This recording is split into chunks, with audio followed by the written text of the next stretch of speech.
changes the variable in one direction in the field, but your model goes in the opposite direction.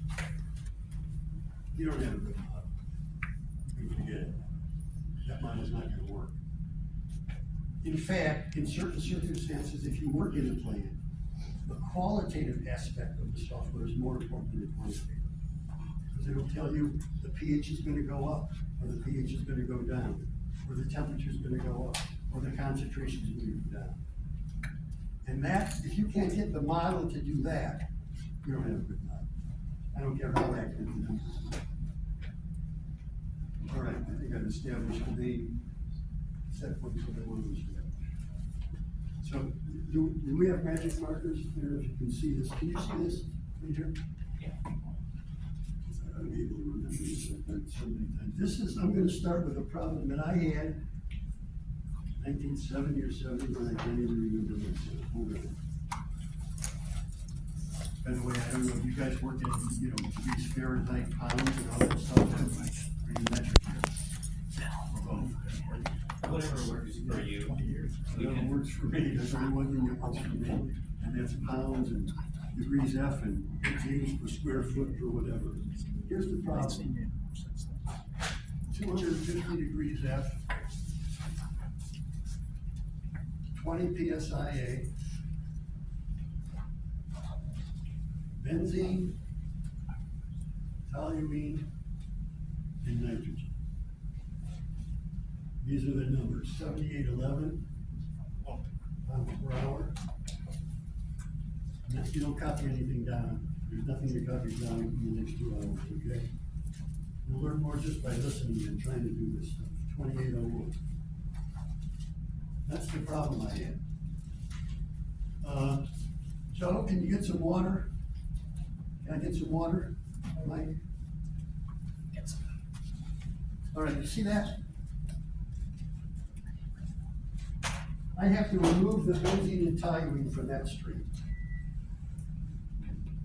I'm open to suggestions. How would you start this? What's the first unit of operation you might use? I remember I had a slide rule. You wouldn't want to distill nitrogen. Oh, That'd be too expensive. Let them answer, please. Yeah. Yeah. What, you're right. What comes natural to you? I don't think you would have to go to chemical engineering school to figure this one out. You strip the nitrogen out. What do you mean by stripping it out? So you could use like a gas stripper to get rid of the nitrogen, What's a gas stripper? where you have a liquid and you have some kind of carrier gas that goes through that liquid and then it makes that nitrogen leave. You're gonna do that with the benzene and the toluene too? Well, do you want to separate the benzene and the toluene? What, first of all, what is this stream? Liquid? Gas? Superheated? Saturated? Liquid and gas? What is it? What do you think it is? Intuitively, what do you think?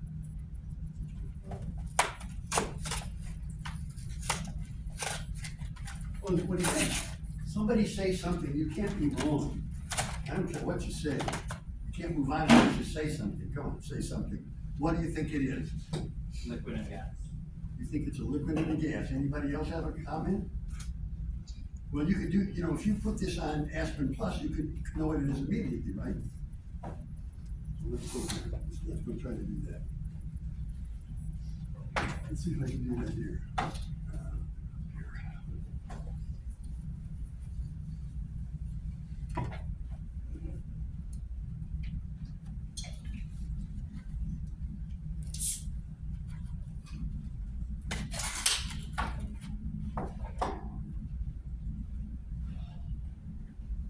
Are you all familiar with the Gibbs phase rule?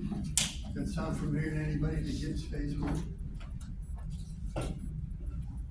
Do I have an amen and yes or something, and a Yes. voice, yes, something? Oh, this is a quiet class, a quiet group, come on. You're not gonna learn anything unless you talk to each other. That's like, some of you are gonna go, are are gonna get a job next year, right? Anybody a senior? Anybody not going to graduate school? So you're looking for work, right? Yeah, I have, Are you applying? yeah, I have a job, You have one already, great, where? P&G, Procter and Gamble, In Cincinnati? St. Louis. St. Louis? Good. Well, you can't be silent when you get out there, you're gonna have to talk to people, okay? So you can practice with me if you'd like, I'm happy, I'd be happy to practice with you. Okay, I'm gonna bring the problem up here, okay?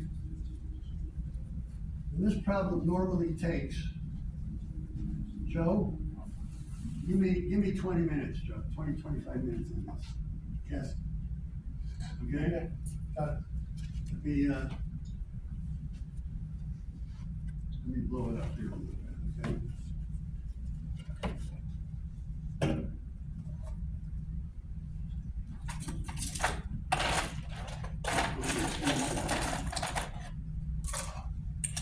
with this screen,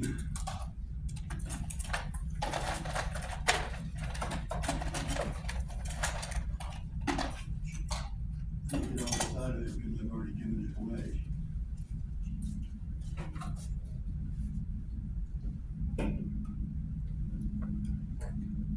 There's the screens, right? There's the benzene toluene right? You can see it, okay. So I'm gonna put in the temperature. I'm gonna put in the pressure. Because of the Gibbs phase rule, once you've established the stream of the components, temperature, pressure, and vapor fraction, only two can be defined. Any two. ChemCat makes them green so you don't forget that, and you flash it. It's all vapor, okay? Whether it's superheated or saturated, I don't know. Okay, so now we have a vapor stream coming into a heat exchanger, all right? What are you gonna cool it with? Say something. Water. You cool it with cooling water, that's cheap. Cooling tower water? Yeah. What do you have to know about the stream in order to use the cooling tower water? Let's say it's 85-degree cooling tower water, that's a common design for cooling tower. What would you have to know about stream 6 to use cooling tower water? Which one is stream 6? The feed, right here. This one right here. I'm sorry, stream 1, not stream 6, I'm sorry, stream 1. What do you have to know about it in order to use cooling tower water? You're right, you don't work with it. How do you know that? Because the temperature is way high, so cooling tower water is colder, so cool it down. That doesn't mean it'll condense out benzene and toluene, does it? You need their respective, dew points. Thank you. That's the word I wanted to hear, dew point. And would you know how to calculate the dew point? You'd get that from a data table that some guy did in the 60s, wouldn't you? No way. It's different for the concentration. What's the definition of dew point? Anybody know? You remember, where'd you learn that one? And you probably learned that in the first course, heat material balances. You might want to check up on how to do that. By hand, it's very difficult. The definition would be, well, first of all, it's saturation when you're at the dew point. You cool it 1/10 of a degree and it rains. In this case, it rains benzene and toluene. When the partial pressure of the vapor in the gas is equal to its vapor pressure, you're at the dew point. Does that make any sense to anybody? No? You better know how to calculate that. Now here's simulation science, the good, the bad, and the ugly. Here's the good and the bad in one fell swoop, okay? If I want to know the dew point of this stream, now I don't know how you do it on Aspen Plus, but I'm pretty sure it's the same way. If I want to know the dew point,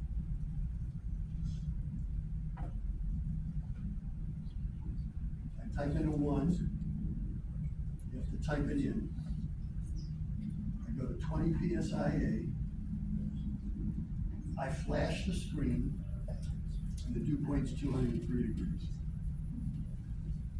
If you try to do that by hand with two components, by 1 o'clock this morning, you'd probably be on Prozac, that would be my guess. Either that or bourbon, one of the two. You probably don't, one component is hard enough. We have trouble loading your feed, I don't know what this means, I have no idea. Check connection. What's going on? I don't know what this means, I don't know what's going on. I know you don't have to be on the internet to stick on something, it's just goofy stuff. Is it trying to get on the internet? I don't know. So that's the dew point, and you put a 1 in there. By the way, has anybody calculated the dew point using Aspen Plus here? Nobody's yet, you haven't had to do that. How about sizing a distillation column? Maybe you had to do that on Aspen Plus. Yes. Well, you're the only one answering. I wanna see someone else either shake your head. I don't care how you do it. No, nobody, yes, someone else has. And what do? You make a McKay field drawing? If it's binary, yeah, why not? I can give you a lot of reasons why not, but we'll talk about it later. So if you wanted the bubble point of this, how would you think you'd get the bubble? If 1 gives you the dew point of hitting you up, what gives you the bubble point? You go. 1 gives you the dew point, what do you think put in there gives you the bubble point? Bubble point is when you're boiling. Yes, say a number.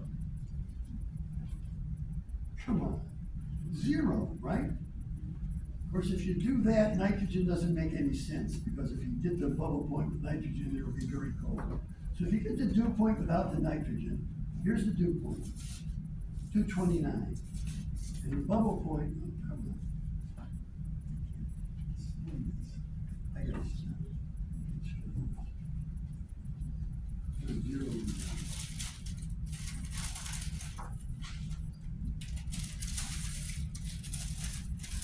217. All right, here's the first midterm. When are the bubble point and the dew point exactly the same? Don't answer. Anybody? When are the bubble and dew point exactly the same? Just say something. What do you think? Okay, go ahead, Win. Pure component. Pure component, and what else?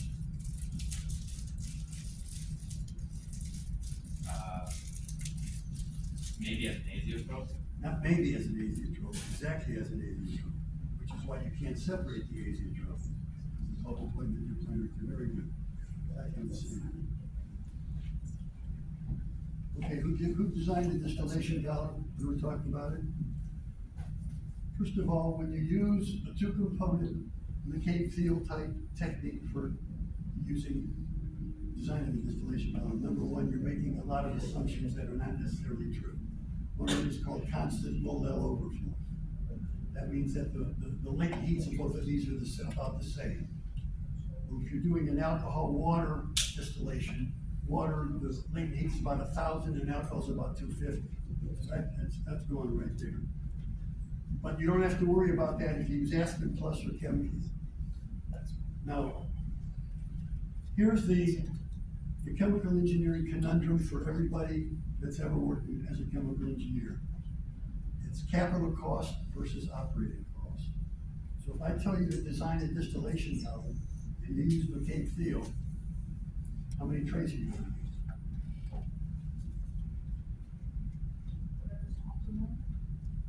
Whatever optimum, and how do you find, have you ever heard of the optimum reflux ratio?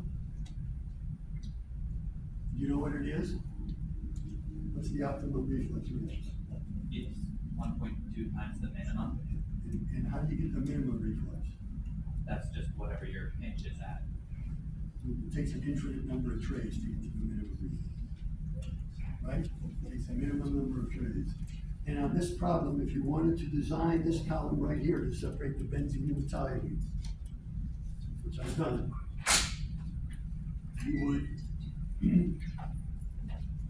make a graph of reflux ratio versus number of trays. You'd find the minimum reflux, which converges rather quickly, it's asymptotic very quickly. And then you size of the number of trees, and you multiply it by whatever number is relevant concerning the cost of energy and the cost of fabrication. Now it's 1.91. So you can't just, you'll see this all the time if you work in traditional chemical engineering in a plant or engineering. And it drives you nuts. Operating cost versus capital cost. If they both go in the same direction, you've done something wrong. All right, the next thing I want to talk about is sensitivity analysis. Are you capable of running a sensitivity analysis? I'm asking you. Do you know what it is? You change an independent variable and you look at a dependent variable. So if I were to ask you this question, all right? First of all, let me run this. I'm gonna run both of these right here. I'm gonna try to.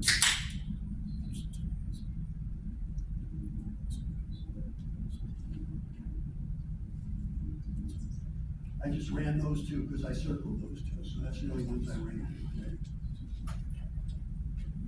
And there's the liquid coming out right there.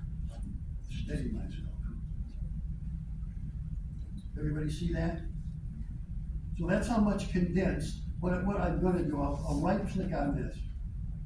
And I'll draw all of the streams coming in and out of it so you can see. Here's what's coming in, which is partial liquid, partial vapor. This is going out the top, vapor, and this is what I condensed. So from 7,800 pounds, I condensed 6,600, not bad, 2,200. From 9,214, I condensed 87, and this is going out to the atmosphere.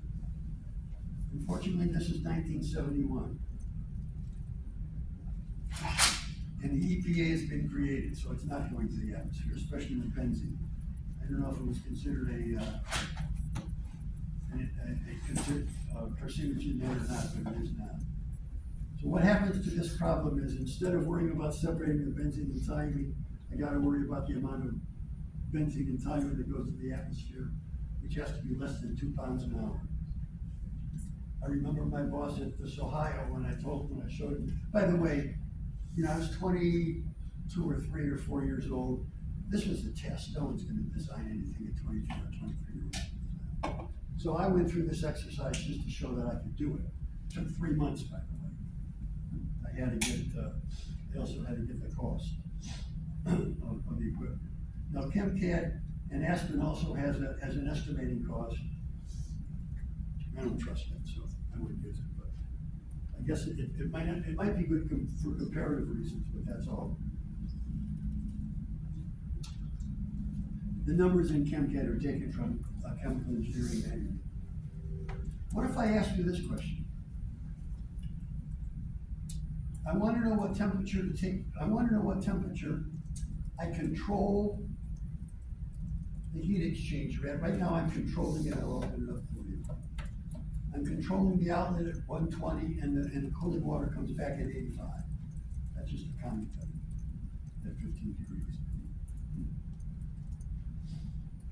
And there's a cost estimate on this thing, and I very seldom use it. Because in the real world, the estimate has to be more accurate than just, I don't know what this is. This is reserve stuff. I don't know what this is. Supposing I ask you this question, what temperature do I want coming out of that exchanger so that the amount of liquid coming out of here is half of what's going in, say 12,000 pounds? Here's a calculation. By the way, when you do a partial condenser, you plot the heat curve of it, put in 50 points. Don't worry about how I do this because you're going to be putting it different.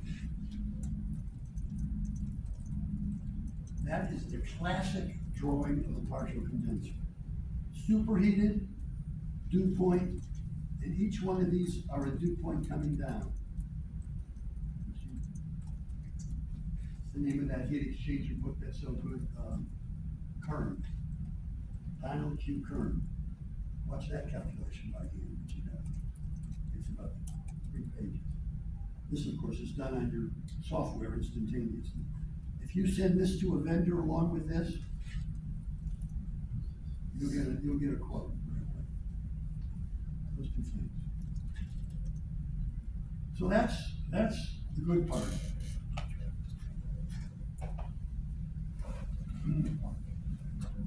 What you wanna do, if you have to find out what temperature you wanna control this at, and this is a common thing, you might not wanna completely condense everything. You might have a vapor reaction coming off the top of this flash. So why would you wanna condense it and then re-vaporize it? That's just more money. So you might want it. So what I would do is I would run what is known as a sensitivity analysis. Exchange your temperature out. And I wanna go from 120 to 204, and I wanna plot the following things. I wanna plot the benzene, the toluene, and the total mass of stream 6.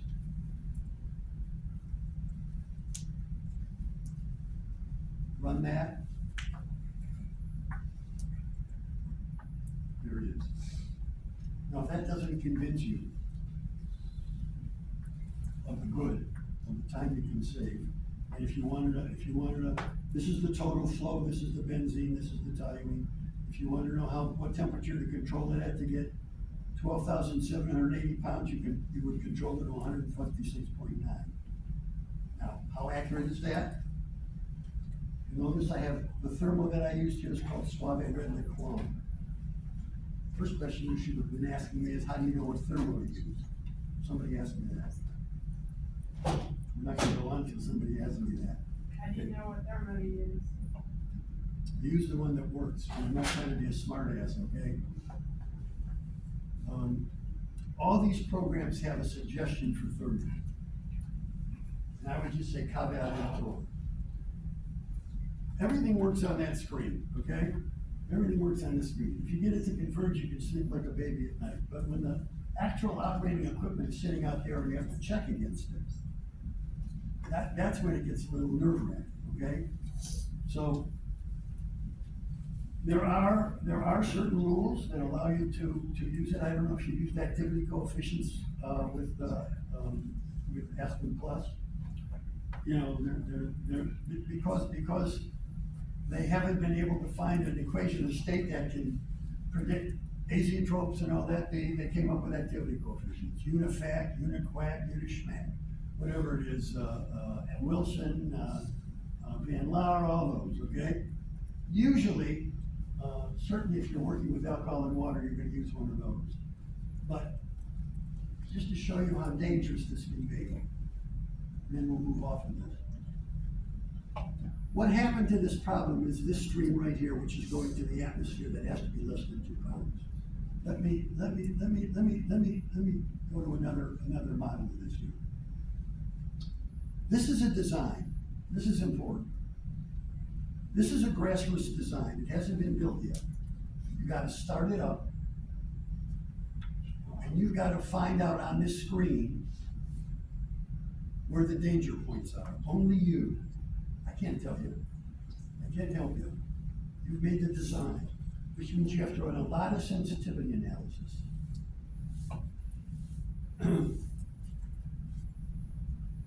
If you use this model to start up, you will be in big trouble. Let me explain why. I have this set up to size the equipment. I'm sizing equipment now. So I have fixed the outlet temperature at 120 degrees, okay? If I change the cooling water temperature to 92,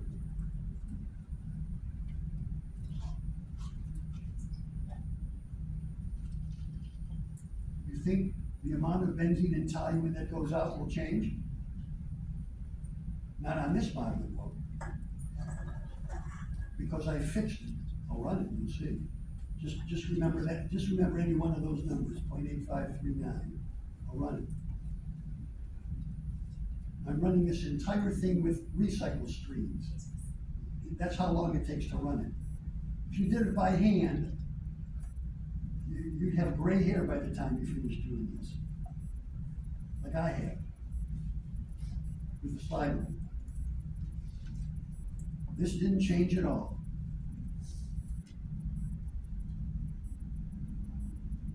You know what changed? I should have, let me run it 85 so I can show you what changed. Run it at 85. Oops. This is important, I'll show you another model that I did.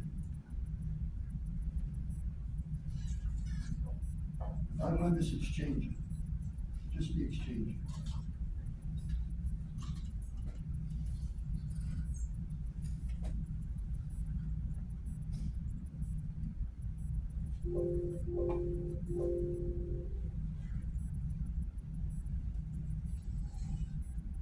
And you look at the size of it. It's 499 square feet calculated. Right, you see it, 499. I changed this to 92. You have a hard time standing up as a mouse. And run it again.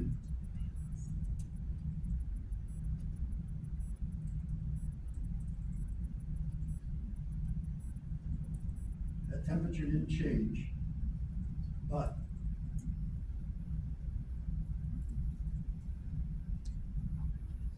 the exchanger got bigger. So let me just tell you a secret. Once you size an exchanger and put it in the field, it doesn't sprout longer tubes. On the screen it does, not out there. That's not the time to find out.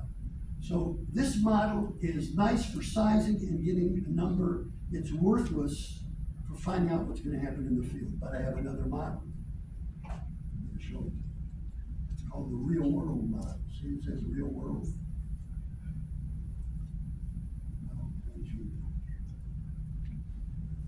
This simulation was not properly developed.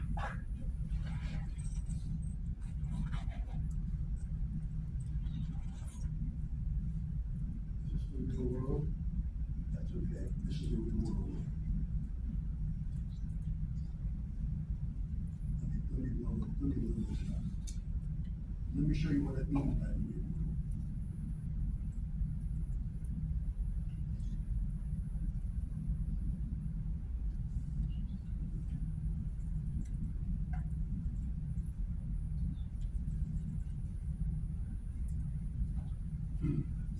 You see the way it's set up now, UA? The area is fixed. I'm gonna run it. I'm gonna run the whole thing.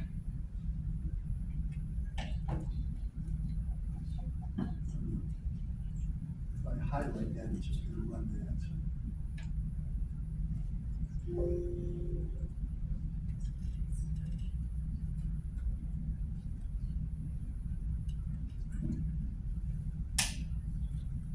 It's still under 2 pounds.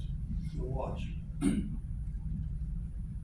gonna raise that to 95 degrees.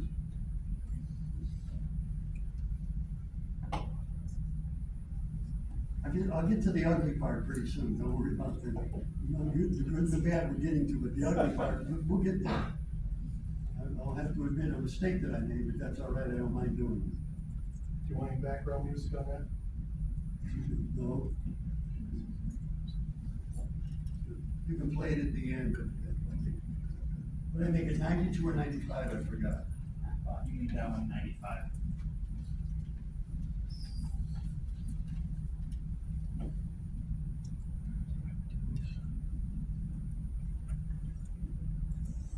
Now remember what that is. 1.77 and 0.06, and I just changed it to 95.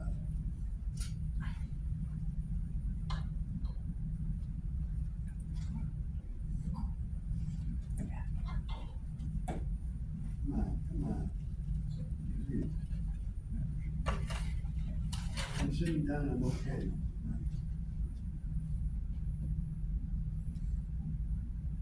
What was it? You guys are traveling my left here. 14. And that ain't 2 no more. Okay, here's the final. You can't leave it like this. This is not a good simulation model, it's bad. In case you're interested, if there is an EPA in 4 years, and there might not be, but there is an EPA in 4 years. Stupidity is not a defense. Act of God, yes. Lightning, fire, yeah, but stupidity saying, oh, I forgot the cooling tower water might go to 95 degrees in Tampa. Ignorance is no excuse. It's not gonna work. I missed what was bad. You said, I'm sure you said it and I just missed it. What's bad about this model? Because you're venting too much benzene and toluene, is that what was bad? No, what's bad is when you make the model and you don't run certain sensitivities and you don't find what the important mistakes are in your model, that's what's bad. Oh. You leave that one that we did and you don't go through this analysis. You have all this power, all this calculating power, might as well use it. I mean, you can't run too many sensitivity analysis. How long does it take? You can't say it's gonna take me an hour. Vary every stream, by varying every stream and seeing what the results Well, are. no, it's, you don't have to vary every stream, you just have to, you design the model, and you hopefully you find out what the sensitivity points are, I can't help you. You know, this is your design. The question now is, what do you do to solve it? You can't leave this.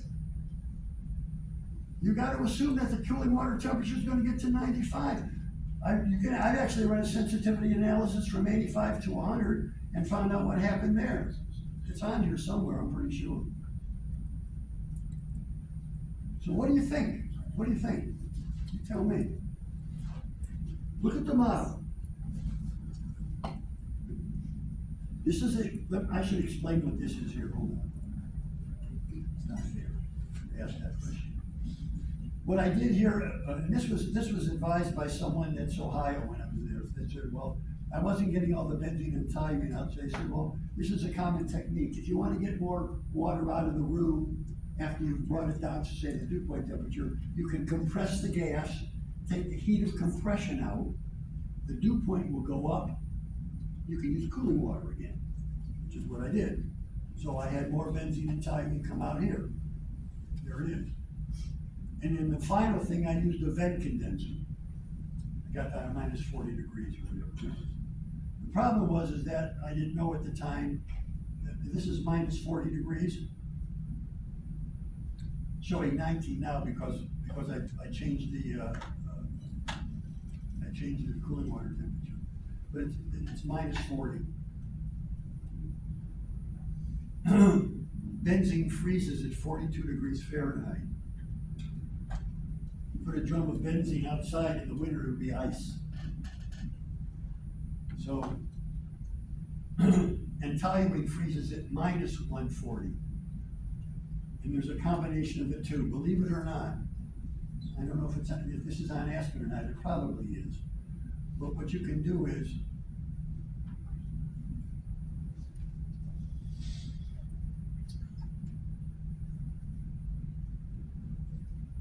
you know, I've often said to myself, I'm diverging here, I've often said to myself, ChemCAD can't be smarter than me.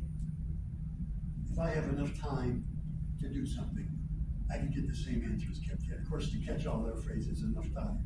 It might take me 8 months, I don't know. But this is one I haven't been able to rationalize. I'm not sure I could have done this. This is the freezing point curve of benzene and toluene in ChemCAD, based on SRK, so I don't know how accurate it is. So I know how I have to reduce the mole fraction of benzene, this is the curve right here, in order to make sure it stays a liquid. Believe it or not,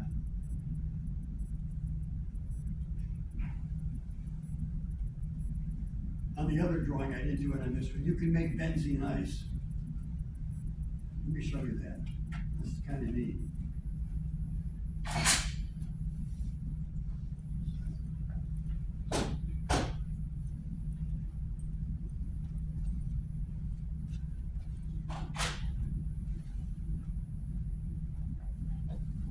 You see benzene ice down there? If I add a certain amount of toluene to reduce the mole fraction of benzene, I have 1 pound in there, I'll just make up a number here, 400. I'll reduce the freezing point, and the benzene ice should disappear.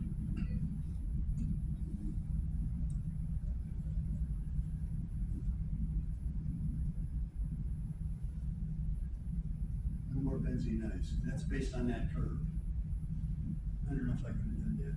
I don't think you could have done that. All right. Enough with this, good and the bad. Let me just show you something here. You know, you learn about heat, where do you learn about heat exchangers, by the way? What course is that? You know the formula Q equals UA delta T log mean? You learn about it in, fall of junior year, What course is that? transport phenomena. What's that word? Read that word. What the hell is so phenomenal about, look, what is this, my 59th year? Transport phenomenon. What's so phenomenal about transporting a liquid from point A to point B, or a gas from point A to point B, or a solid from point A to point B? Never mind, it's rather unremarkable, if you want to know the truth. I don't know what's phenomenal about transporting a liquid, a gas, or a solid from point A to point B. You guys find that, okay, where does that come from, transport phenomenon? I took momentum heat and mass transfer. All right, I got carried away there, I apologize. Is there something to, there is. This is important, this is important, and I'll show it to you on the software too. There's only, well, how much time do I got? I don't wanna bore these people to death. I wanna do two more things and then we'll talk. I wanna show you, what time is it? 5 minutes. What, 2 hours is up in 5 minutes? Oh. No, you're 50 minutes. Okay.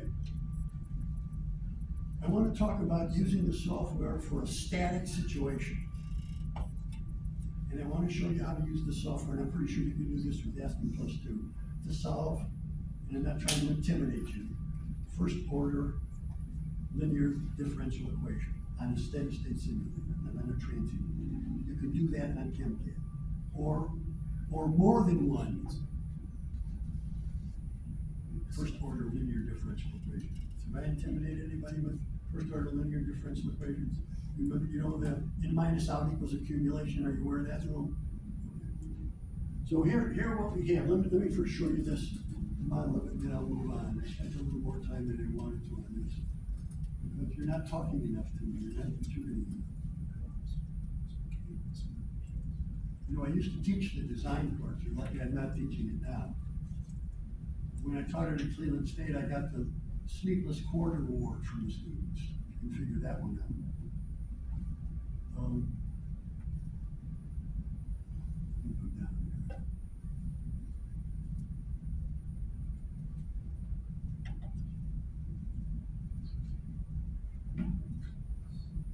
Okay, this is a typical way a heat exchanger is controlled.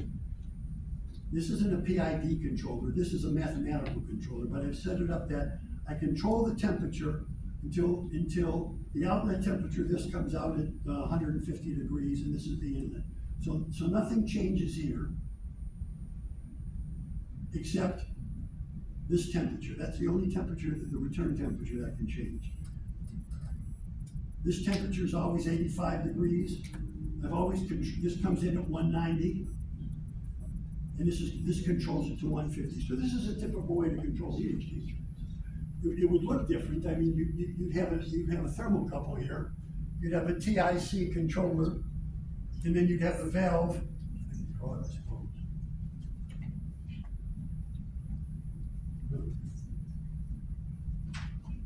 So.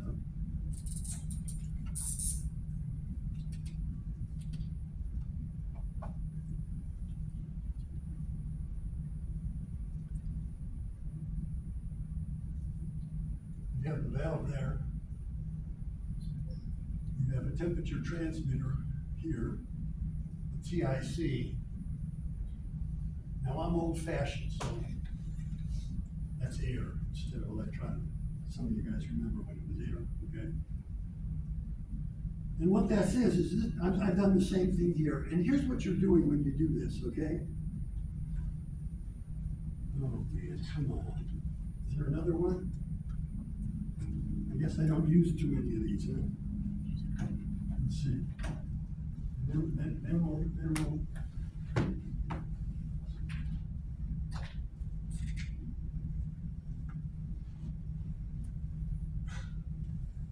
Q equals mu A delta T log B, and Q equals M CP delta T. And both of these equations are solved with that. And it's not easy because you've got this log mean term in here. And that's the only thing that can change right there. That's the return temperature. If that return temperature gets above 140 degrees, and you send it back to the cooling tower, you're gonna melt the plastic packing. It will fall into the sump. Think about this, you're young, hope you don't see it. And then the pumps will take it and crush it up and block all your valves, okay? So, ChemCAD solves this. It goes back to the heat exchanger module and does a heat material balance on this to calculate the temperature. All right, last thing I'm gonna do, here it is. Let's demystify differential equations, and we're not gonna use the plus transforms, so don't worry about that.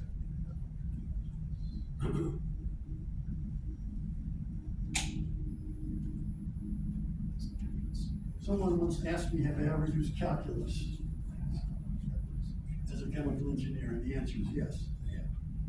Simplified, but I have. I'll explain it in a minute, but in minus out equals the accumulation term, and that's the differential term. Steady state in equals out.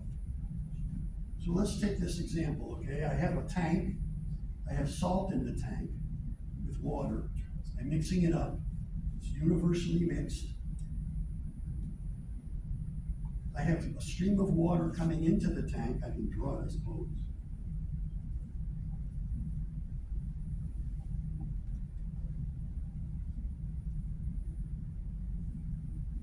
£500 of salt in 100,000 pounds of water mixed. I have 1,000 pounds a minute coming in here and 1,000 pounds a minute going out. So the inventory weight of the tank never changes. The only thing that changes is what? I've got pure water coming in here, and whatever the concentration is going out here over time, what changes? What? Salt concentration. Yeah, the salt concentration. And forget all the other mumbo jumbo of first order linear differential equations. Intuitively, if this is time, and this is 500 pounds of salt, what's that curve gonna look like?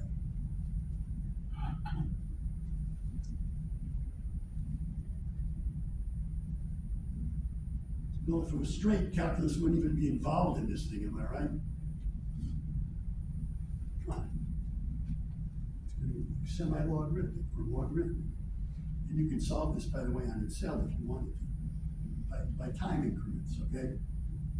We will do it. And yes, I have actually done it that way by hand. I can find it in here.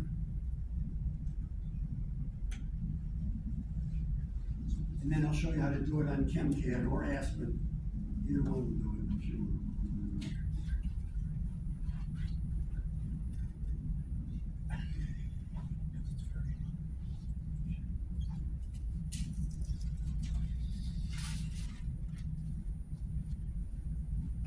That's not the one I wanted.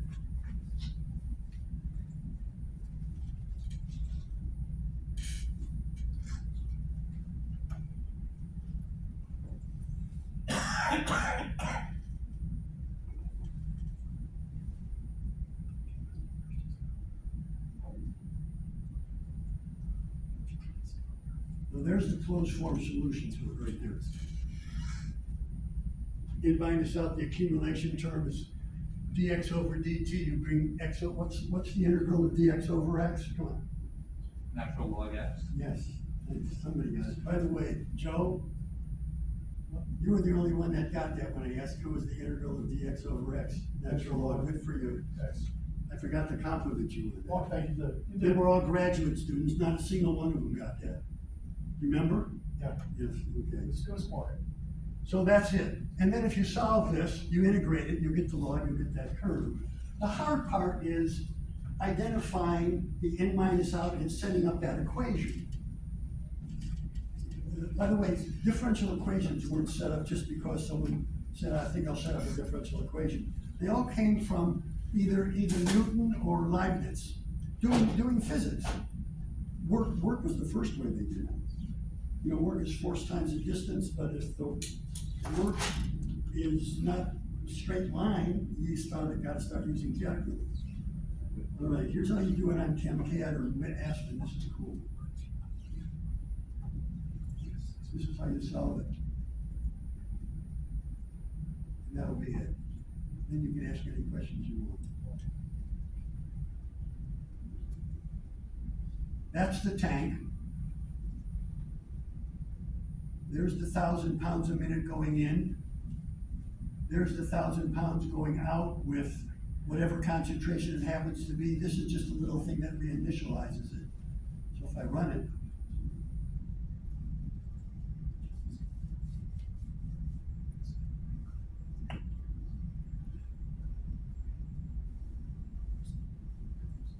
it takes longer to draw the graph than anything else. And it kind of looks cool when it draws. And then the final solution is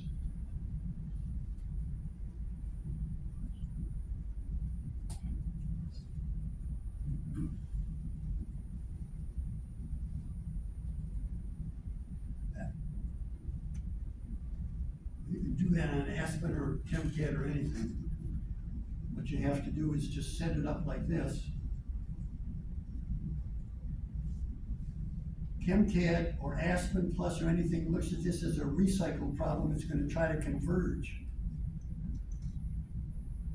And it will converge once it drives all the salt out of there. But once it drives all the salt out of there, you don't have the answer that you want. This is your chance to get back at Aspen Plus or ChemCAD.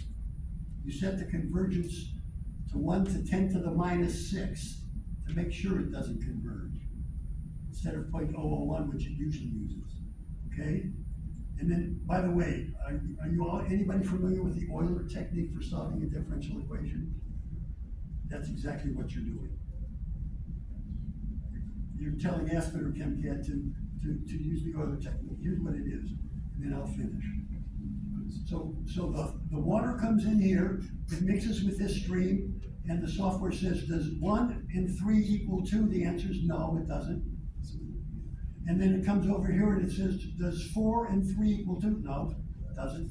And it runs around one time. Now this is the key.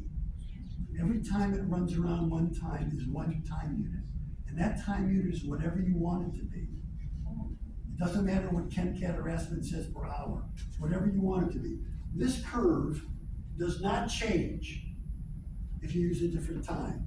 So it can be in seconds, it can be in hours, it can be in fortnights, whatever the hell a fortnight is. Some people have a hard time getting over that, and so it keeps on going around, and it never converges, of course. And then, of course, there's a way to draw the curve, which I don't know how you do it on Aspen, but I'm sure you can draw it.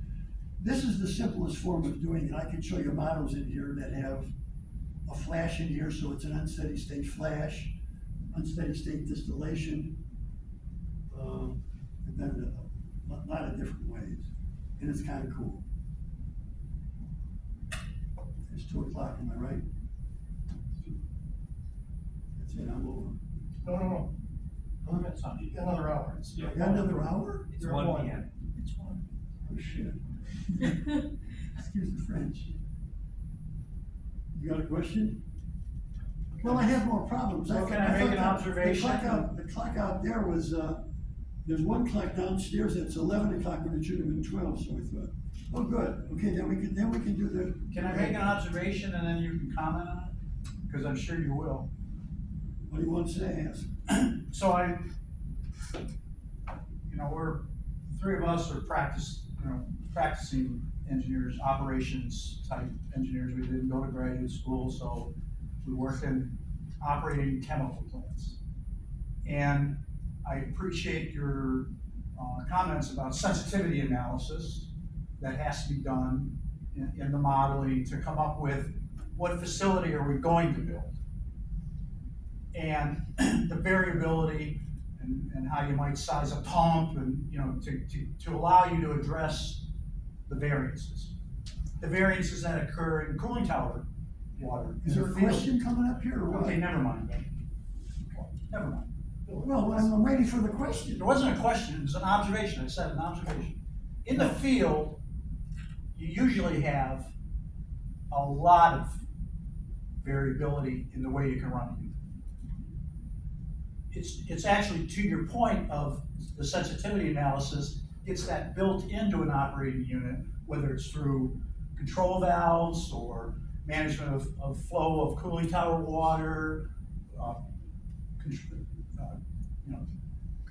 control points on pressure, operating pressures on towers, et cetera, et cetera, et cetera, which gives you that variability in the field on top of the sensitivity analysis that you have in your model.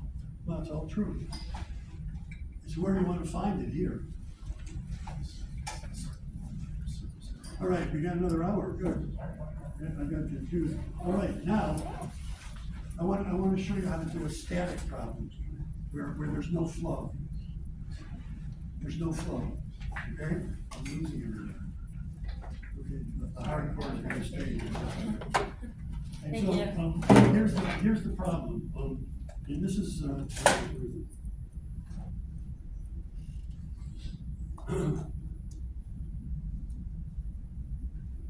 no flow, you have no flow.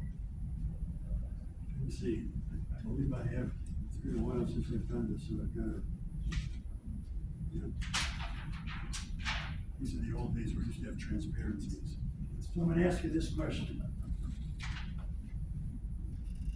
Jesus, none of these work.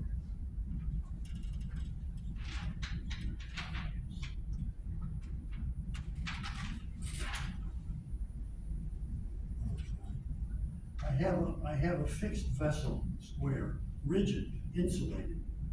I have 1 pound of water, vapor, at 14.7 PSIA, which means the temperature in there is 212 degrees Fahrenheit. It's insulated. We'll call this state 1. State number 1. 1 pound of water. I inject at the speed of light 1 pound of water at 70 degrees Fahrenheit. And it comes to equilibrium in state 2. This is state number 2.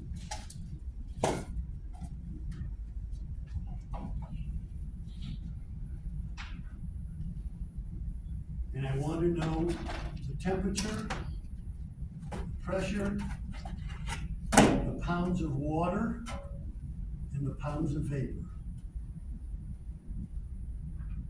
I gave this to the students at right here, and one of the guys did it. It was pretty clever when he did it, or she did it.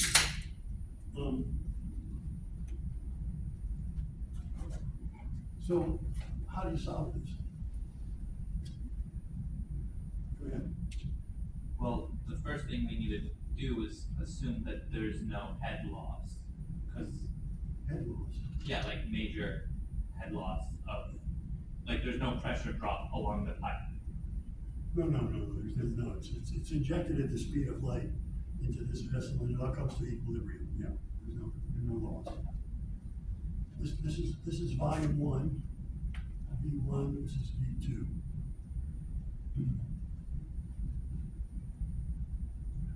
It's a trial and error solution. You have any idea how you do it? This was the final I gave Case Western Reserve back in 93 or 4, one of the others.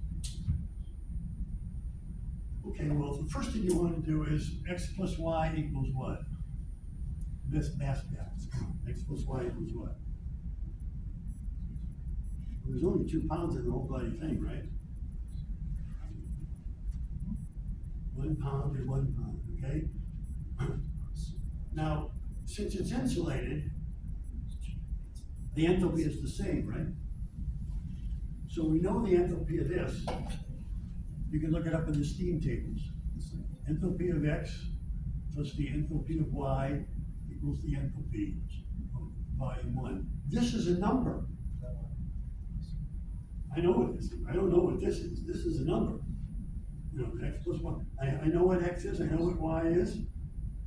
I got a number. Now it all comes to equilibrium down here.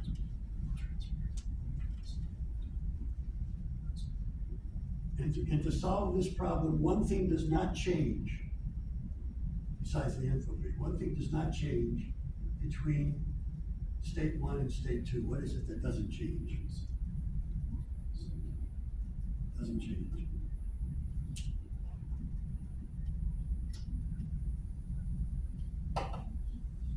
It's the only way you can solve this, by the way. One thing doesn't change.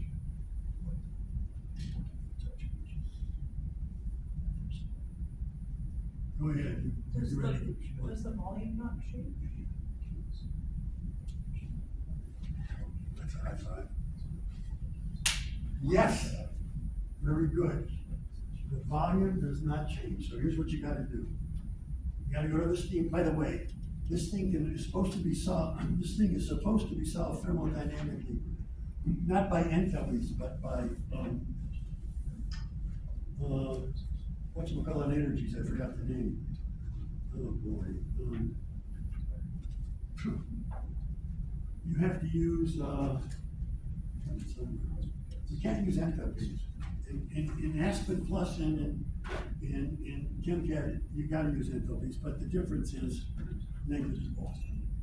I think it's not internal energy, but I think you get used to it. Doesn't come to me. And so what you do is you go through the steam tables, and you know the pressure is gonna be lower, right? You're gonna condense some of the steam in here. So you look at a lower pressure, and once you have the pressure, since there's liquid and vapor in here, you'll get the temperature.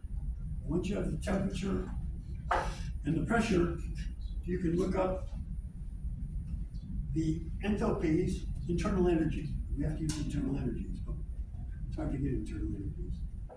And you keep on changing until V1 equals V2.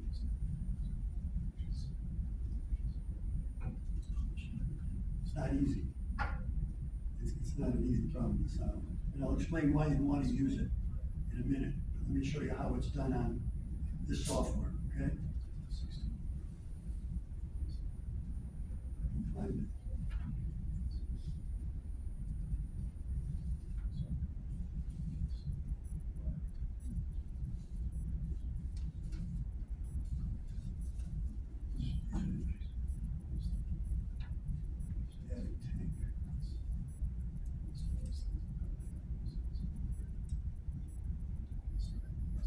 This is how you solve it. With a mixer and a controller. Here's the 1 pound of water at 212 degrees. Once you have that, you know the actual volume.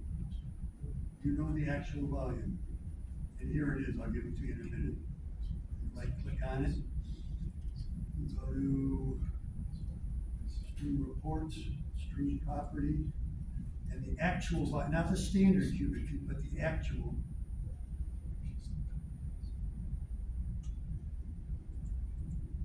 $26.7790 cubic feet. So what you would do is you would assume a pressure, let's say 10 pounds, coming out of the mixer. Now you can't buy a mixer that does this, okay? You can in ChemCAD or Aspen probably, but you can't do it, you can't buy a T, okay? And then you run the mixer. By the way, here's the 1 pound of water up here, okay? You run the mixer. You look at the answer. The temperature went down to 193. You right click on it. Go to stream reports, stream property, broke the stream up into liquid and vapor. There's the vapor, there's the liquid down there. There's only one problem. When you look at the actual volume, it's 33.9, not 26.7. Which means we've drawn too much of a vacuum. We've opened it up too much. You put a controller in there, and you control the output of the pressure of the mixer until stream 3 has the same volume as stream 1.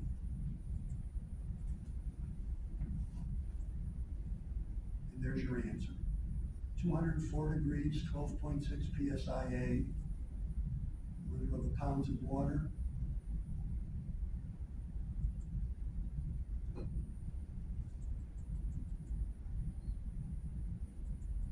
Vapor pounds, 0.86, 1.13, they should be 2. Now, you might say, well, why would you want to do this?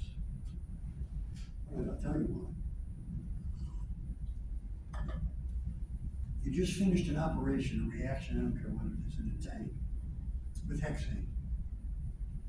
And it was nitrogen padded. So the worst condition is going to be saturated. You want to use the tank for something else. So you're going to vent the tank. You're going to clean it out with nitrogen. Except you've got to call the EPA up. They're going to ask you how much hexane's in the tank. Now you got to find out the amount of hexane in that nitrogen in a 1,000-gallon tank. That's a static problem. You better know how to do that. Because, by the way, the EPA in Ohio and Cincinnati uses ChemCAD, so if you use ChemCAD, you'd probably be right. You get the same answer. So let me show you that, how you do that. And we'll move on.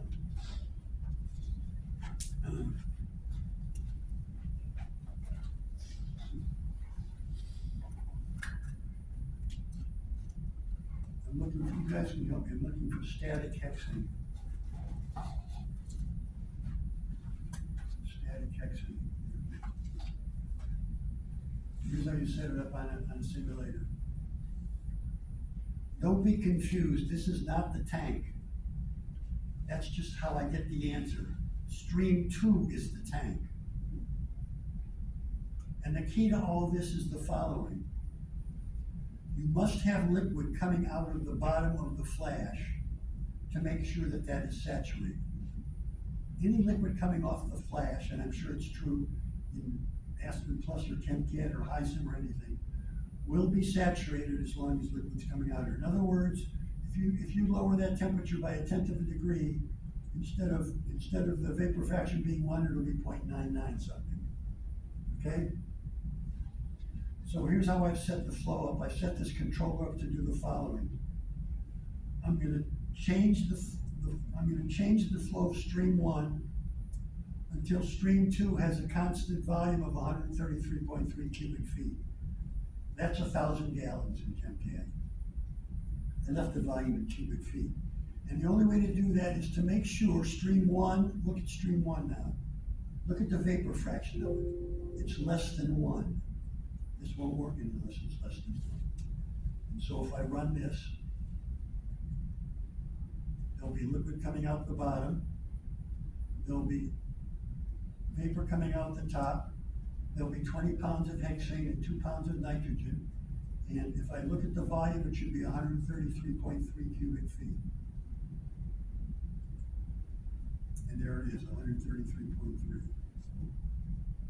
This will not work if there's no liquid coming out the bottom, as an example. I'll just do it.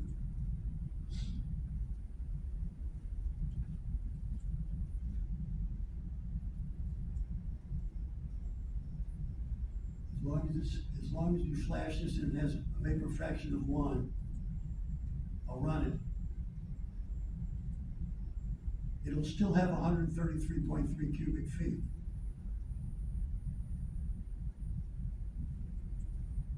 $133.3.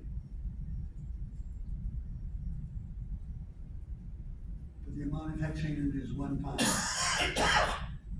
not 20. because there's nothing coming out the bottom. So that's a way to handle static problems on a continuous heat exchanger. I mean, on a continuous simulator.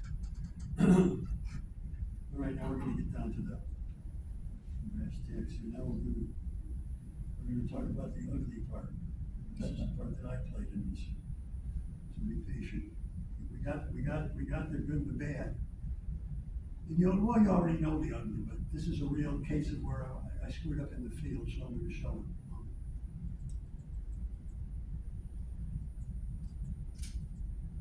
And I was old enough to know better, by the way. I was in my late 40s, so I have no excuse.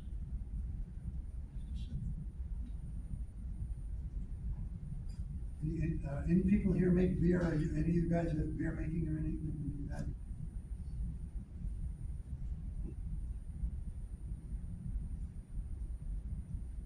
Okay, this is an alcohol plant, right? Beverage alcohol.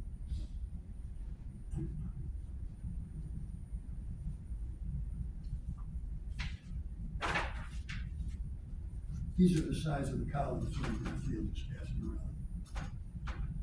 Those are 100 feet tall. 6 feet diameter, 100 feet tall, 76 trays, 304 stainless steel.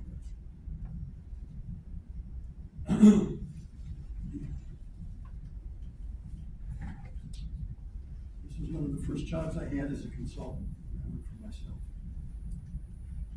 I didn't get the job right away because I don't have any alcohol. I didn't have any alcohol experience. Anheuser-Busch doesn't count.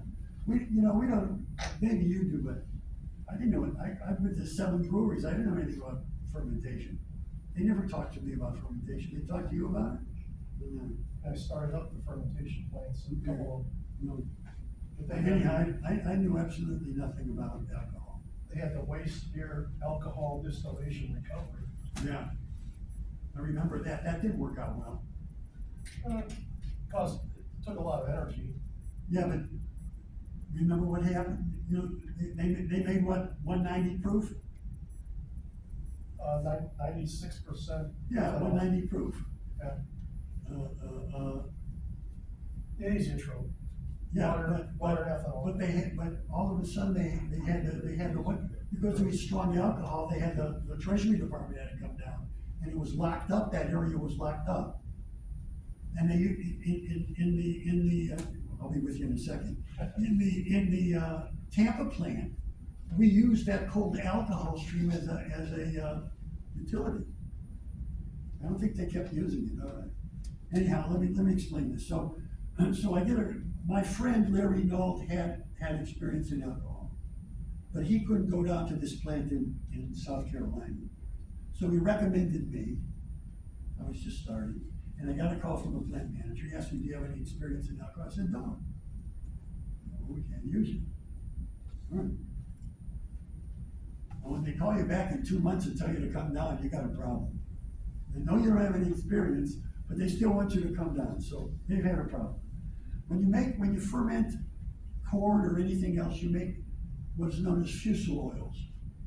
They're higher alcohols. Isoamyl is one, butanol is one. They're not good to put in they're not good to put in the final beverage, but you can't help it. There's gonna be some, even in beer. But I think they minimize it in beer somehow, don't they? They somehow minimize the amount of fusel oils with that fermentation. But in here, they didn't minimize it, or beverage alcohol. This isn't a fuel alcohol plant that you have in your car, okay? This is a beverage alcohol. And this column is mystified. This is called the extractive distillation column. No idea how it works, except for the fact that that stream is almost non-existent. So it's basically operating in total reflux. This is a 100-foot towel with valve trays, stainless steel. I don't know. I have no idea. And this is the final distillation that takes it to the azeotrope, or close to the azeotrope. This is supposed to separate out the fusel oils. If you don't separate the fusel oils out, they build up in the column because they form in an area that won't come out the bottom and won't come out the top.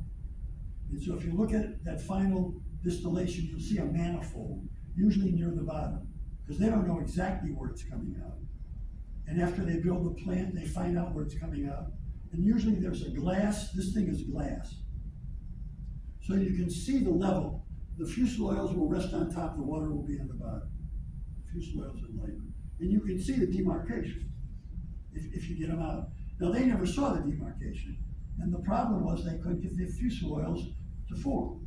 Now, they only had one line coming out. They didn't put in a manifold. And this was supposedly designed by an expert. He was from a German guy from Australia, I forget his name. So he wasn't there anymore, so he couldn't find it. So what they were doing, it was just taking out a stream into the pond with a lot of alcohol in it, hopefully getting the fusel oils out. Now this model I had done on, you guys don't know what DOS is, disk operating system. It's the original system that before Windows came out. I would hit run, I'd walk back in the plant, and maybe I'd come back an hour later, 2 hours, and maybe it would converge into, by 11 o'clock, it depends. I still couldn't find it, I couldn't find it. So they told me to call this guy from Archer Daniels Midland. This is the beginning of my mistake. Who was making beverage alcohol. I talked to him, and he said, is the middle temperature of the extractive distillation column higher than the bottom? Now, you guys should know that in the distillation column, the bottom is the highest temperature and the top is the lowest. And anything in between goes between those two temperatures. So here's the beauty of the software, okay? Watch this. Let me see what I have going in here first. Hold on. 67 trays. Now this is modeled exactly like it was running in the plant, by the way, okay? Exactly. Now this is the beauty of the software. You can draw and view the column profile, plot the column profile. And I'm going to plot the temperature profile of this column.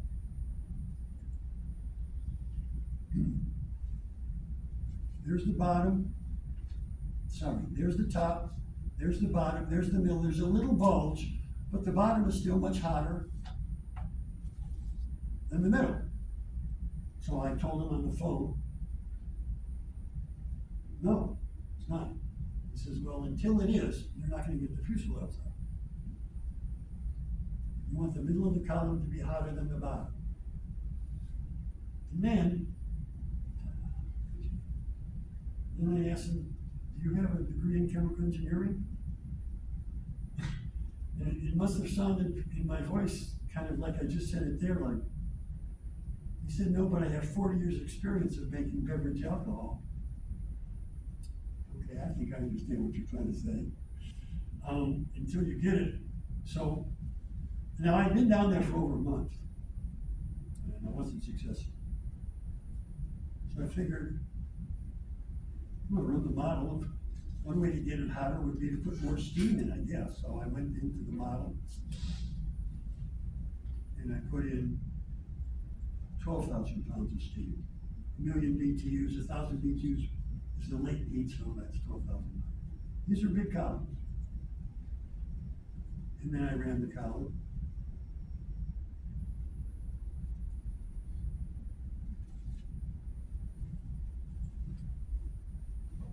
And then I went back in to look at it. It's a true story, folks. I'm not making this up. I'm reliving it as I tell it.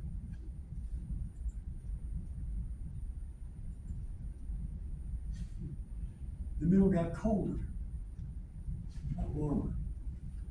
I'm not stupid. I'll try less steam and see what happens. I don't know the reason, I don't care the reason at this point in time.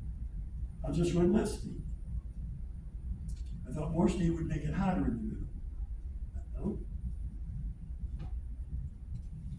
Now, by the way, every one of these calculations, do you have any idea how long this would take? You couldn't do this. So I ran 4.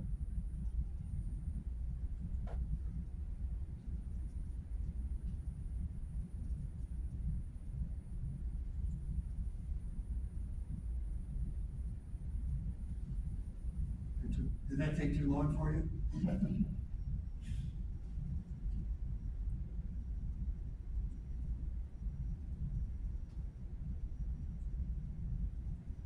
this is where the rubber hits the road, folks.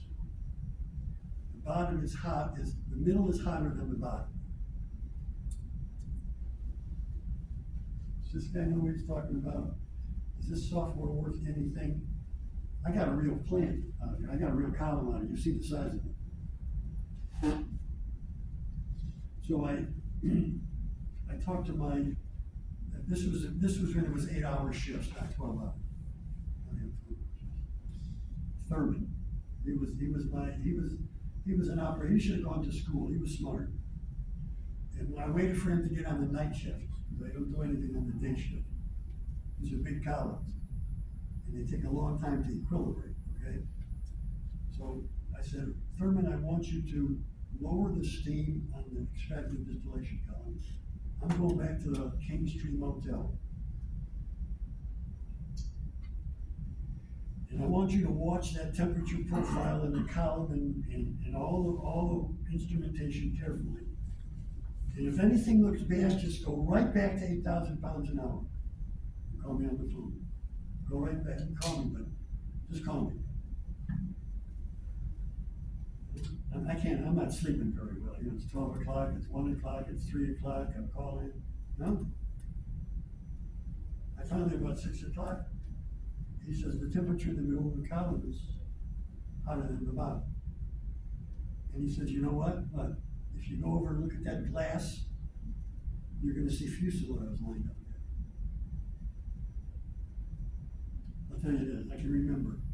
We took some of there was a valve, we took some of the fuselages off and put it on Max's desk. He was the plant manager, to show him that at 4. And I came in and he hugged me. He actually hugged me. You wanna do the ugly part now? So now I'm getting pretty cocky. I'm feeling, oh man, I don't even have any alcohol experience, I got this problem solved. So now I'm playing like crazy. I'm gonna find something else for sure. I'm playing, I'm running things, I'm playing. There was only one feed location on this final column. We'll go to optimum feed locations in a minute, I forgot to do that. So I'm playing around, and it looks to me like if I drop it about 2 or 3 stages, I can save a hell of a lot of steam. You know, I just got the extractive distillation column hotter in the middle. I must know what I'm doing.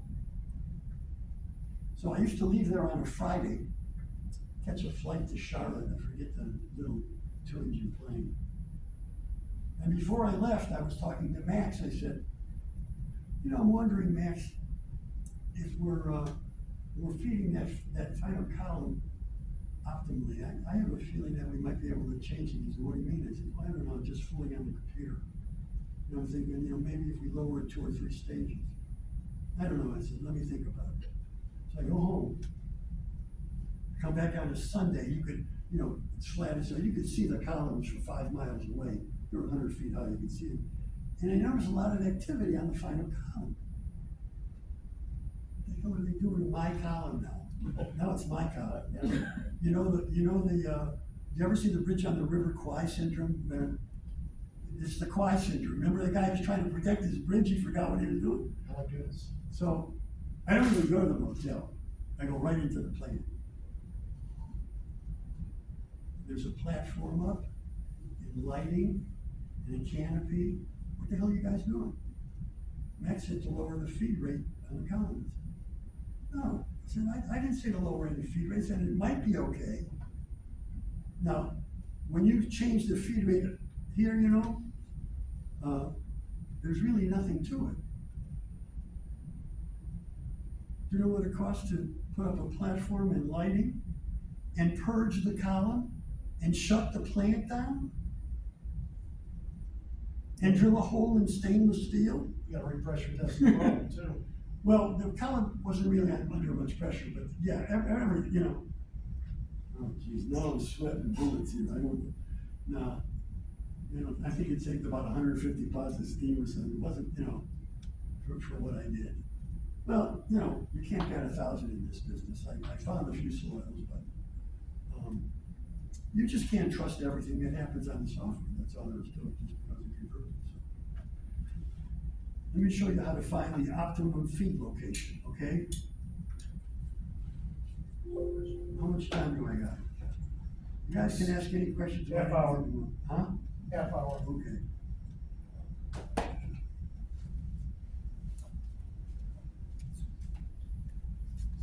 Well, let's go back to the original problem. Let's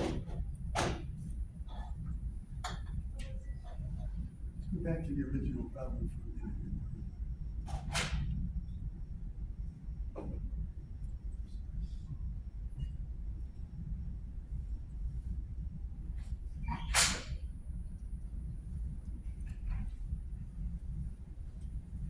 If you want to find an optimum feed location,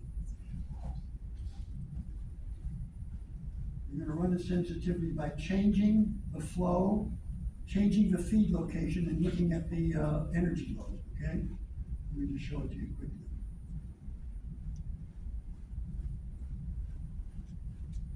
Optimum feed location.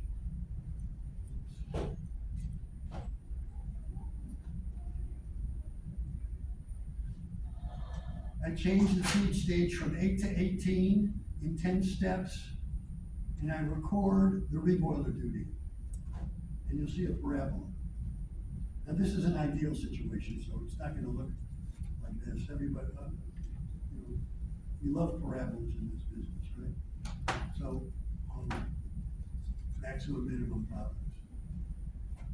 And here's what it looks like. And there it is. So, looks like the minimum is on J, stage 13. Now let me show you the real world.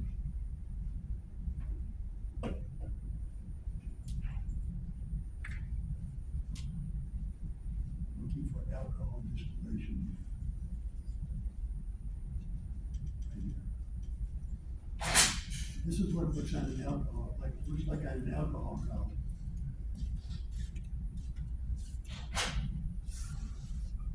Sensitivity analysis is just a phenomenal thing. Bill emphasized that in the real world of the field, how important it is. You wanna catch your mistakes here, of course, but you're not gonna catch them all. It's just not gonna happen.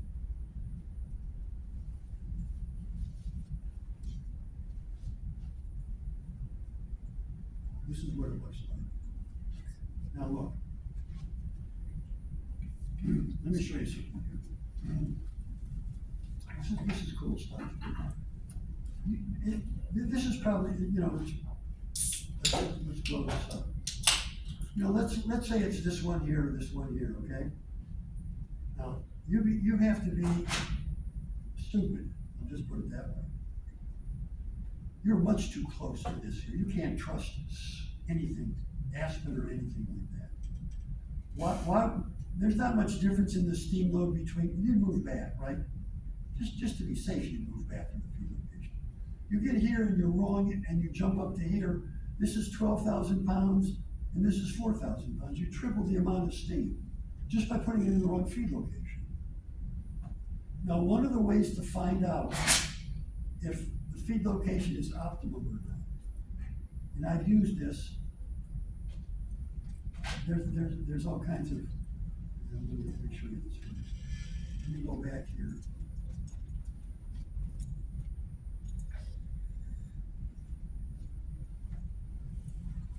Let's say I fed this in the 15th stage, okay? Instead of where it showed. Let's say I fed it in the 15th. Watch what this looks like.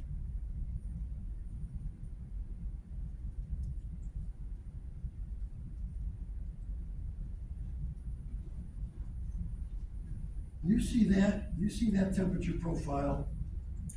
I'm gonna call it a non-smooth curve. You're not optimum, you're nowhere near optimum. Whereas if you go back and put it in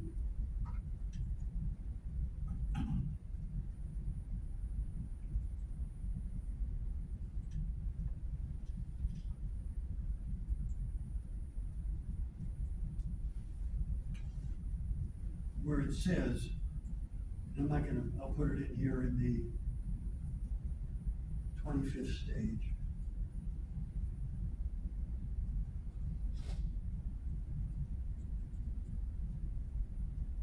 By the way, I don't know on Aspen Plus, but in ChemCAD, one is the condenser and the reboiler is in. It goes to the top. And they're all theoretical equilibrium stages. So you have to go to stage efficiency kind of stuff. I'll run it again.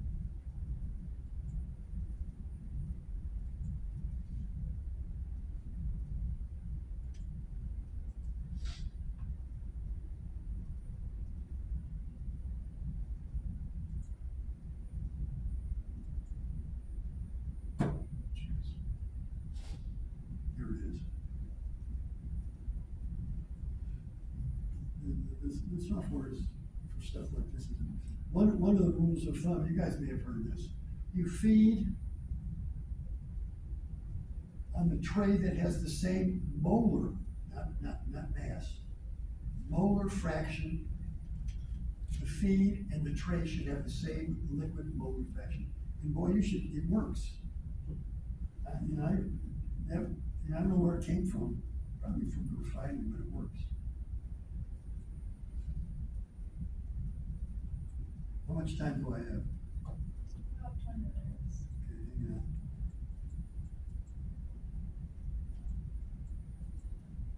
Are you familiar with pressure swing distillation? You will be.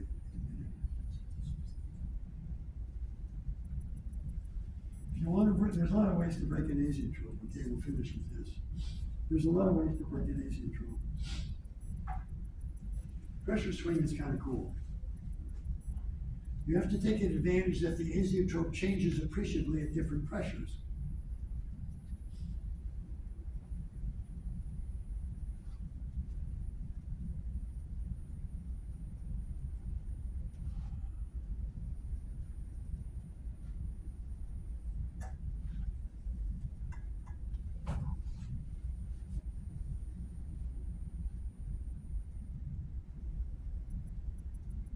Let's say this is 100, and let's say this is 14.7,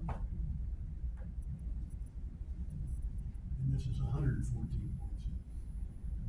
100 PSIG, okay? So if you start in here, that's the azeotrope, you get this pure product, okay? Or you can start in here, and you get that pure product. And you would get this azeotrope. Then this azeotrope would go in here, and you get that pure product, you see? If you go into the wrong one, you're screwed. That's what I'm trying to show you. So what you do is, you go in here, you get this azeotrope. If you go in here, you're gonna get that one. And you don't wanna do that. So you have to make sure you come from here, go in there, get this one, and then get this one. That's easy to do, okay? The problem is, when you do this, you don't want to get to the azeotrope. The azeotrope is a product. The distillation column doesn't know from anything. It's a minimum boiling azeotrope, so it always comes off the top of the column. That azeotrope comes off the top, that azeotrope comes off the top. And the client that I was working with kept on driving to the azeotrope. And if you look, you know, I've drawn this a little differently. If I were to draw this the way what the model that I'm doing was.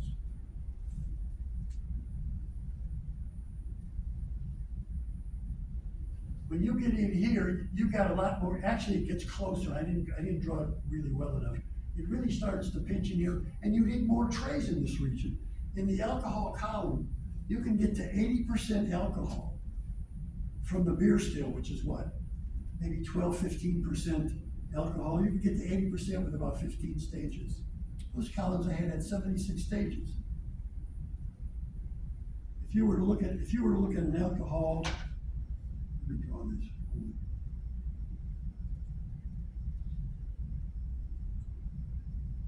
If you were to draw a McCabe-Thiele on an alcohol, TPXY curve, for ethanol and water. Here, let's put in more points. Let me put in more points.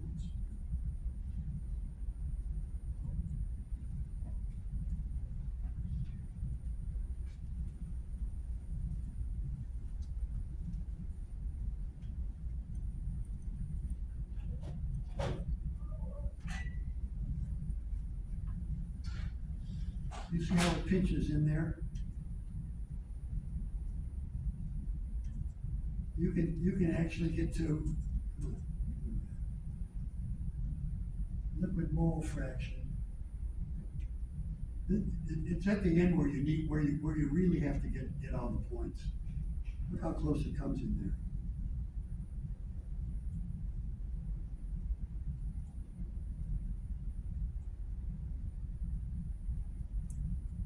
Let's go back to this. I'm gonna cut this short.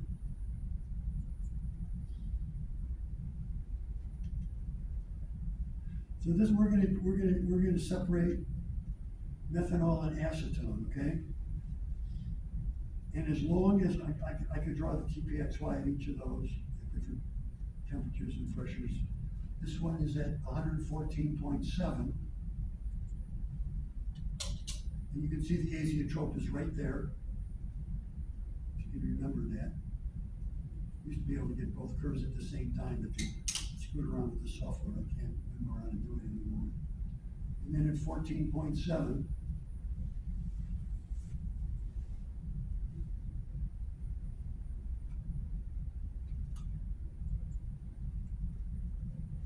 it's way down there. We'll make the long story short. I ran a sensitivity. I would take the heat load from this column and the heat load from this column, and this would transfer to that exchanger down there. And I would vary the reboiler sensitivity range from 0.25 to 0.4 at the top, the azeotrope, okay? And I would change this azeotrope from 0.4 to 0.56. It's kind of complicated, but you'll see in a minute.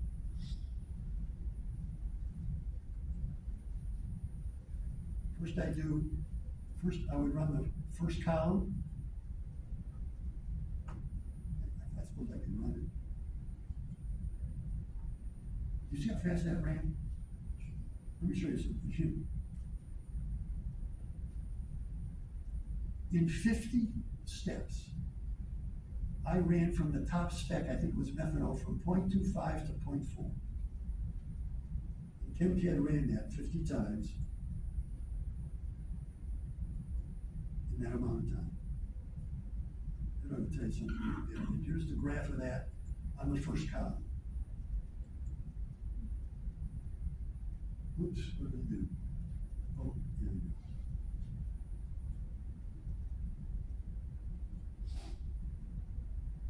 First column up.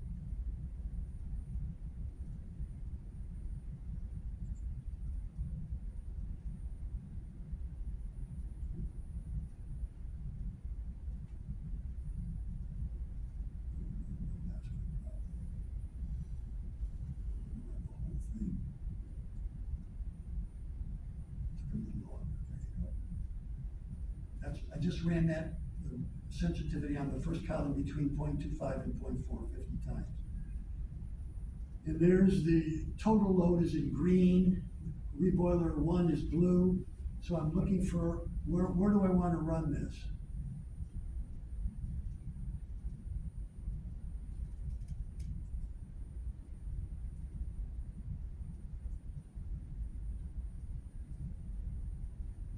Somewhere around 0.32, is that right? Yeah. So I change that to 0.32, and then I run the second column.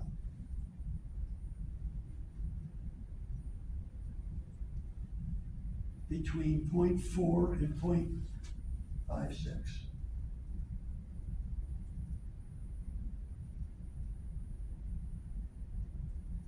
And I graph that. And that says to run it between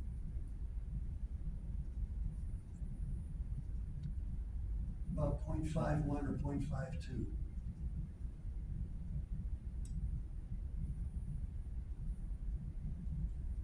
And you'll see, I think I set them up.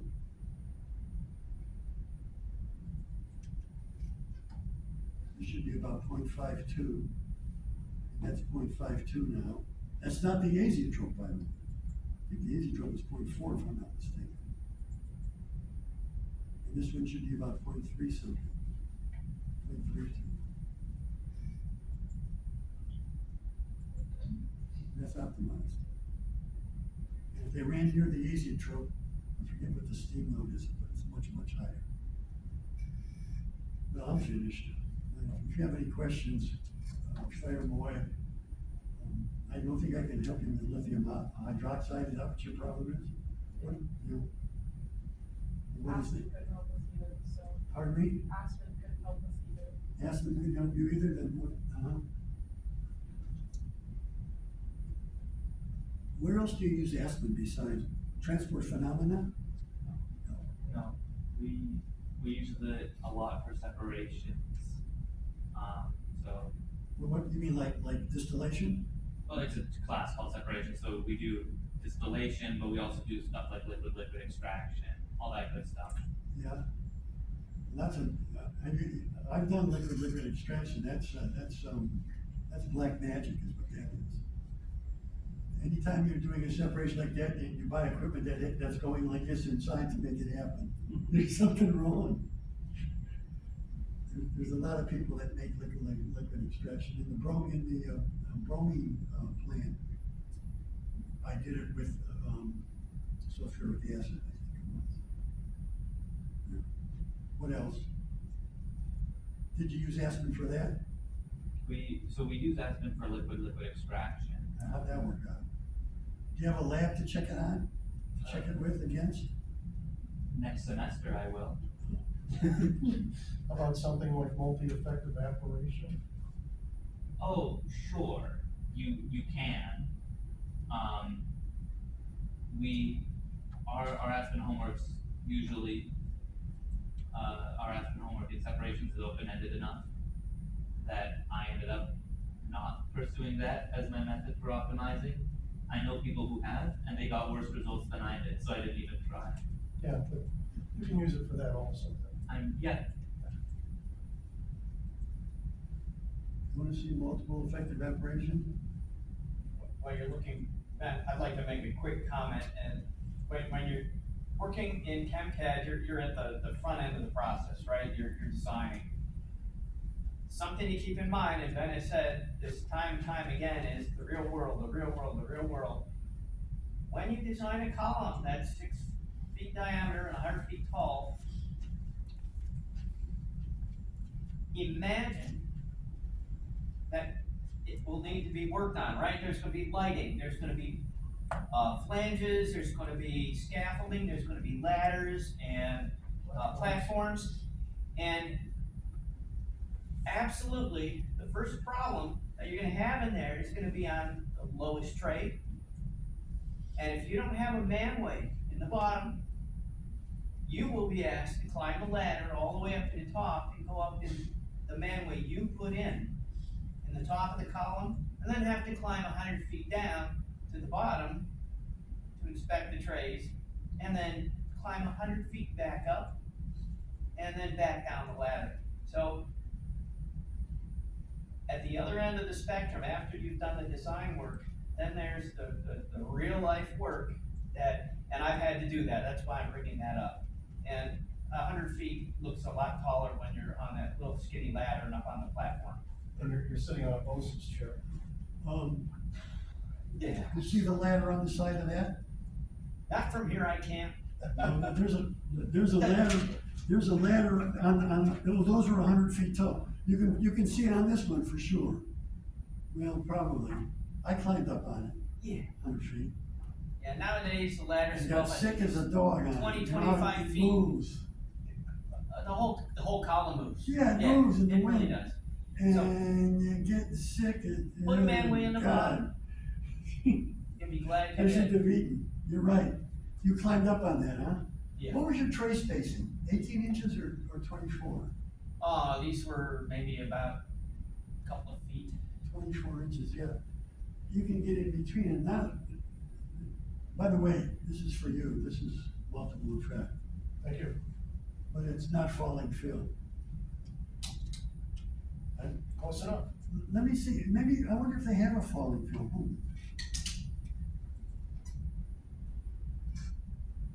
They might have a picture of one. I don't know. Hold it. No, I didn't see it.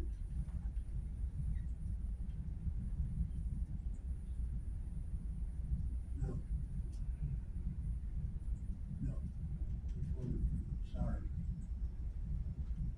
Close enough. Well, you have a lithium hydroxide. How are you solving this problem?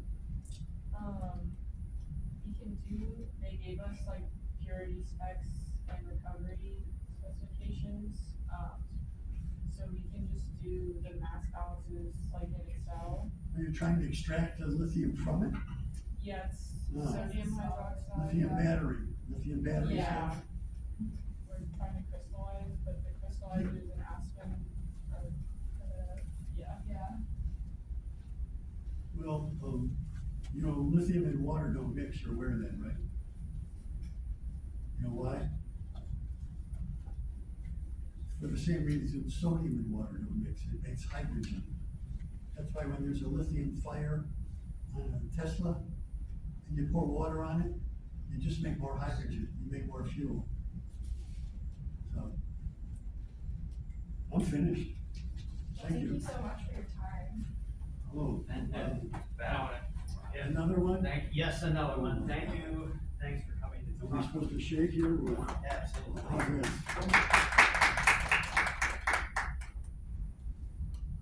You should tell the story how I hired you. Thank you. There's bye. Thank you. Thanks for coming. Yeah, thanks so much. Ready? Thank you so Lisa? much. Yes. Do I hand this off to you? Great. Was there Just just, some neat pens. that's yours too? Oh, perfect. Was there just the one? For- There was a second. Oh, okay. Oh, perfect, thank you. There's more pens too. That's all right. Yeah, there are more pens. Keep the pens. You know, that's why I brought them.